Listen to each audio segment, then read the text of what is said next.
কর আদায়ের বিভিন্ন রকম উপায় থাকা সত্ত্বেও ভ্যাট বাড়ানোর কথাই কেন মাথায় আসলো সরকারের? এই প্রশ্নের প্রতিফলন দেখতে পাই শিল্পী দেবাশিস চক্রবর্তীর পোস্টারে।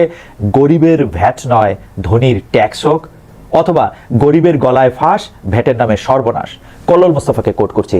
বাংলাদেশে বিগত সরকার আমলে ধনীদের কাছ থেকে প্রত্যক্ষ আয়করের তুলনায় সাধারণ মানুষের কাছ থেকে শুল্ক ও ভ্যাটের মতো পরোক্ষ কর বেশি আদায় করা হয়েছে, যা দেশের অর্থনৈতিক বৈষম্য বৃদ্ধিতে ভূমিকা রেখেছে। লক্ষণীয় যেসব কারণে বিপুল সংখ্যক শ্রমজীবী ও নিম্ন আয়ের মানুষ বৈষম্য বিরোধী ছাত্রদের আন্দোলনে যোগ দিয়েছিলেন, তার অন্যতম কারণ ছিল এই অর্থনৈতিক বৈষম্য। যেখানে উন্নত দেশগুলি মোট রাজস্বের 70 থেকে 80% এবং প্রতিবেশী দেশ ভারতে 50% বেশি প্রত্যক্ষ কর থেকে সংগ্রহ করা হয়, সেখানে বাংলাদেশে কর আয়ের 65%, মানে 65%ই আদায় করা হয় সাধারণ মানুষের কাছ থেকে নিত্য প্রয়োজনীয় পণ্যের শুল্ক ও ভ্যাট ইত্যাদি পরোক্ষ করের মাধ্যমে।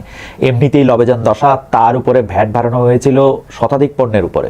প্রাথমিকভাবে রেস্টুরেন্টে খেতে গেলে ভ্যাট বেড়ে হয়েছিল 5% থেকে 15%, অর্থাৎ 1000 টাকা বিল আসলে আগে কর গুনতে হতো 50 টাকা, সেটা বেড়ে হয়েছিল 150 টাকা। একইভাবে শুল্ক কর বাড়ানো হয়েছে চশমার থেকে শুরু করে বিস্কুট, আঙ্গুর, নাশপাতি, ডিটারজেন্ট, এলপি গ্যাস, টিস্যু, এরকম আরো বহু রকম পণ্যে। কথার উপরে নাকি ট্যাক্স নাই, অথচ প্রেমিক বা প্রেমিকার সাথে ফোনে কিছুক্ষণ ভ্যাট করবেন, সেখানেও ভ্যাট হজম।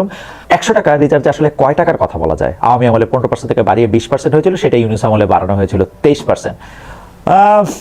এটার ক্ষেত্রে অবশ্য আমি আমার একটা কথা বলি যে এই যে কথার উপরে ট্যাক্স বাড়ানো হয়েছে এবং কথার উপরে যে ট্যাক্স বাড়ানো হয়, এইটা আসলে আমার কাছে মনে হয় যে ব্যাপারটা টার্গেটটা কথা না, টার্গেটটা হচ্ছে সবচেয়ে বেশি যা ব্যবহার করা হয় সেইটার উপর কোনো মতে একটা ট্যাক্স বাড়ায়, এটা যৌক্তিক হোক না হোক, কোনো মতে একটা ট্যাক্স বাড়ায়া একটু পকেট ভারী করার একটা ধান্দা। তবে সরকার যে আমাদের ভ্যাটের কান দিয়ে বেশ কিছু পণ্য আবার ভ্যাট কমিয়ে আগের জায়গায় ফেরত পাঠিয়েছে, তার জন্য ধন্যবাদ। অন্তত এটা বোঝা গেল কথায় মাঝে মাঝে কাজ হয়। সাংবাদিক নুরুল ভাইয়ের সাক্ষাৎকারে এক পর্যায়ে তিনি বলেছিলেন, এই সরকারের মধ্যে সুশীলতার সমস্যা আছে, কখনো কোনো রাষ্ট্র চালাতে গেলে অন্যায়কারীদের বিরুদ্ধে কঠোর হতে হয়, সেদিকে তাদের কোনো পদক্ষেপ দেখছি না, তাতে মানুষের ক্ষতি হচ্ছে। কোটেশন শেষ। এটা যে একটা ভিতুর ডিম সরকার, তার মানে আবার বলি, এইটা যে একটা ভিতুর ডিম সরকার, তার প্রমাণ আবার পাওয়া গেল পাতা ছেঁড়া নিষেধ গ্রাফিতির বিষয়টা কতদূর গড়ালো তা দেখে। অভ্যুত্থানের সময় একটা গ্রাফিতি আঁকা হয়েছিল, একটা গাছে 5টা পাতা, পাতাগুলোতে লেখা ছিল খ্রিস্টান, হিন্দু, মুসলিম, বৌদ্ধ, আদিবাসী, নিচে লেখা ছিল পাতা ছেঁড়া নিষেধ। এই গ্রাফিতি খুব জনপ্রিয় হয়েছিল বহু ধর্ম, ভাষা এবং জাতি নিয়ে বাংলাদেশ এমন একটা অসাম্প্রদায়িক বার্তা দেওয়ার কারণে। এর মূল স্পিরিট ধর্মীয় জাতিগত সম্প্রীতি এবং ফেসিবাদ বিরোধী ঐক্য। এতদিন এটা নিয়ে কোনো প্রশ্ন ওঠেনি। সমস্যা হলো যখন নবম ও দশম শ্রেণীর বাংলা ভাষা ব্যাকরণ ও নির্মিতি পাঠ্য বইয়ের ব্যাকফ্লেপে এই গ্রাফিতিটি অন্তর্ভুক্ত করা হয়। এরপর একটা বাণীও জুড়ে দেওয়া হয়, কারো মনে কষ্ট দিও না। স্টুডেন্টস ফর সভরেন্টি নামের সংগঠন হইচই শুরু করে এই গ্রাফিতি পাঠ্য বই থেকে বাতিল করার জন্য, এবং এদের চিল্লাপাল্লার চোটে ভয়ে থরথর করে কাঁপতে কাঁপতে এনসিটিভি গ্রাফিতি বদলাইছে। ওয়েবসাইটের পিডিএফ ভার্সনে এখন ওই গ্রাফিতির বদলে বলবীর, চির উন্নত মমশির লেখা নতুন গ্রাফিতি যুক্ত করা হয়েছে। এটাও একটা নির্মম পরিহাসি বলতে হবে। এখানে বীরত্ব অথবা উন্নত শিরের লেশ মাত্র নাই, বরং মবের হাতে সারেন্ডার করার মতো বিষয় এখানে রয়েছে। যে কেউ এসে যা কিছু দাবি করবে সব মানতে হবে। কাকে ভয় পাচ্ছে সরকার? এই গ্রাফিতি বাদ দেওয়ার প্রতিবাদে সংক্ষুব্ধ আদিবাসী ছাত্র জনতা নামের প্ল্যাটফর্ম থেকে তারা সমাবেত হয়েছিল রাজু ভাস্কর্যের সামনে, সেখান থেকে যাচ্ছিল এনসিটিভি ভবনের দিকে। তারপরে ঘটনা এখন মোটামুটি সবার জানা। স্টুডেন্ট ফর সভরেন্টির হামলায় মারাত্মকভাবে আহত হয়েছেন রূপায়া শ্রেষ্ঠা তন্ত্রকা এবং অনন্ত বিকাশের মতো আরও অনেকে। তাদের রক্তাক্ত চেহারার ছবিগুলি ঘুরে বেড়াচ্ছে ফেসবুকে।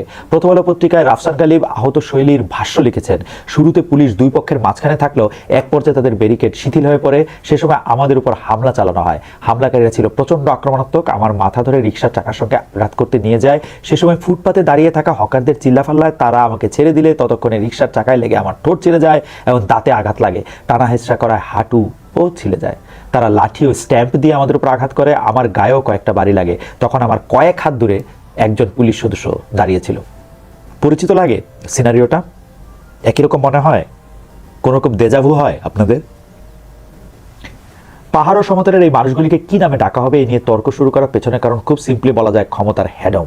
জাতিসংঘের সংখ্যায় ইন্ডিজিনাস বা আদিবাসীদের কয়েকটা বৈশিষ্ট্য থাকে: নিজেদের অঞ্চলের প্রকৃতির সাথে সম্পর্ক, তাদের আলাদা সামাজিক, অর্থনৈতিক আর রাজনৈতিক ব্যবস্থা, নিজেদের ভাষা, সংস্কৃতি, বিশ্বাস বা ধর্ম, তারা মাইনরিটির অংশ যারা বংশানুক্রমে প্রকৃতির সাথে মিলেমিশে জীবন কাটায় এবং যারা নিজেদের আদিবাসী হিসেবে পরিচয় দিতে চায়। এখন আপনি দেখেন বাংলাদেশে একজন পাহাড়ি মানুষ যেভাবে বাঁচেন প্রকৃতিকে ডিস্টার্ব না করে, আমি গিয়ে কি সেভাবে থাকতে পারবো? মানে আপনি দেখেন যে পাহাড় আমাদের দেখতে সুন্দর লাগে, পাহাড়ের মধ্যে গেলে আমাদের ভালো লাগে। কেন জানেন? পাহাড়টাই ওই পাহাড়ের মতোই আসে। আমাদের হাতে দিলে আমরা ওই পাহাড়টাকে আরো সুন্দর করে তুলতাম। ওইখানে একটা এখনই করা হইতেছে অনেকগুলি ইকো পার্ক, আরো কতগুলি ইকো পার্ক টার্ক করতাম, একটা কি বলবো, একটা ফ্যান্টাসি কিংডম করতাম, একটা একটা কি কি যে করতাম বা কি কি যে করব, এবং আমি গিয়া যদি ওইখানে বসবাস করতে শুরু করি তাহলে যেটা হবে, দেখেন পাহাড়ে যারা বসবাসে অভ্যস্ত জন্মান্তর থেকে, তারা 300 বছর আগে বাংলাদেশে আসছে না আমি 300 বছর আগে বাংলাদেশে আসছে, সেইটা বড় কথা না। যেটা কথা আমি বলতে চাইতেছি, তারা পাহাড়ের সঙ্গে মিলামিশা থাকতে পারে। মিলামিশা থাকাটা কেমন, তাদেরকে যদি আপনি বলেন যে ভাই তোমার পানির সোর্স হচ্ছে তুমি এখন 200 মিটার 400 মিটার 500 মিটার নিচের থেকে গিয়ে তোমার পানি আনতে হবে, সে ওইভাবে পানি নিয়ে আসে, কিন্তু তার জীবনটাকে সেভাবে সে খাপ খাওয়ায় নেয়। আমি ওইখানে গেলে, আমি একটা সমতলে মানুষ, আমি ওইখানে গেলে প্রতিদিন এই 400 মিটার 300 মিটার উঠানামা করতে পারবো না তো একটা পানির জন্য। তার ফলে আমি কি করব, আমি একটা রানিং ওয়াটার চাবো আমার ঘরের মধ্যে, এবং আমি নানাভাবে সেই পাহাড়ের প্রতিবেশকে আমি ধ্বংস করব, এবং এই ধ্বংস করার প্রক্রিয়া কিন্তু শুরু হয়েছে। এখন এই যে ক্ষমতা দেখানোর জন্য, এই হেড অফ দেখানোর রাজনীতিতে গিয়া আপনারা এটা করবেন, আপনাদের ইচ্ছা।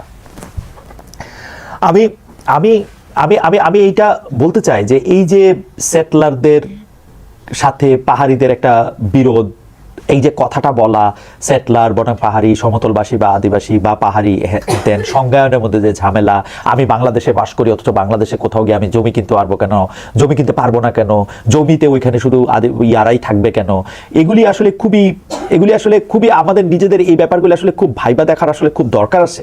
কার আমলে কি হয়েছে না হয়েছে সেটা নিশ্চয়ই আপনারা দেখবেন, সেনাবাহিনীর রোলটাও নিশ্চয়ই আপনারা ভাববেন, এটা নিয়ে বিস্তারিত পরে কোনো এক সময় আবার নিশ্চয়ই বলবো।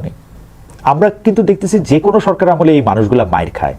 ফেসবুকে একটা ভিডিও ঘুরতেছে, আহত ছাত্রীকে হাসপাতালে নিয়ে যাচ্ছে কয়েকজন, তাদের উপর পুলিশ লাঠিচার্জ করতেছে। প্রধান উপদেষ্টা প্রেস সচিব অবশ্য ফেসবুকে নিন্দা জানাইছেন, কিন্তু যখন তাদের উপর হামলা হয়েছিল তখন তিনি কই ছিলেন? This is too little too late.